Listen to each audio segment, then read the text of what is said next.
Hi, I'm Daniel and this is a dunking of Maze Runner, The Scorched Trials.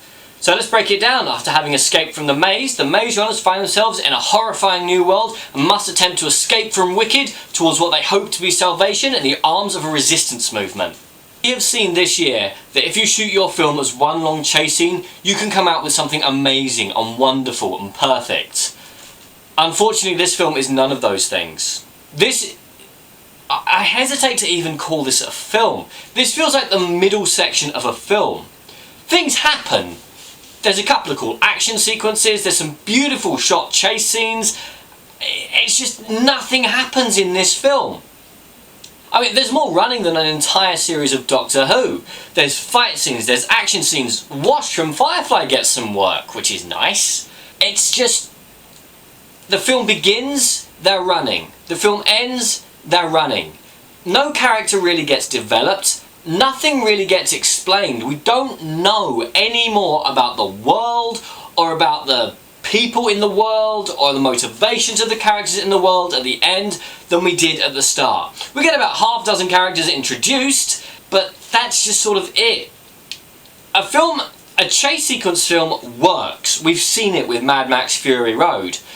But this film, it doesn't develop an internal mythology.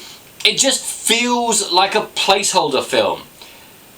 I kept thinking about The Empire Strikes Back whilst watching it. The Empire Strikes Back is a middle film. But again, something happened in that film. Characters developed, motivations changed. We could see things starting to come together. Maze Runner Scorched Trials does none of that. It's just people keep running. The plot keeps moving fast enough that you don't question it, but unfortunately the plot doesn't keep moving. Fury Road kept engaged because the plot never paused for breath. Every time the plot stops for the characters to attempt to act, you are immediately like, wait, I don't know you or care about any of you. Can't recommend this film. I can't demonise the film either because it's well shot, the music's pretty good, the characters are consistent throughout, but none of them develop. We get half a dozen characters introduced, but none of them really develop. Oh, there are some seriously scary moments in this film. The infected from 28 Days Later have leaped into the Maze Runner franchise, so if you are going with younger children, I'd be aware of that. There are some really intense scary moments in this. And that's the main issue. There are intense scary moments, there are awesome chase scenes, there are scenes where they're trekking across desert and just trying to encourage each other, don't give up, keep going. And that's really cool and that's really effective. But every time it stops and the characters have dialogue, half the dialogue in this film is, come on, you can do it, why are we doing this, what is the plan? None of those questions are ever answered. Why are we doing this? I have no idea. What's the plan? I have no idea. The film began, it was fine. It ended, I was sitting, I'm filming this now.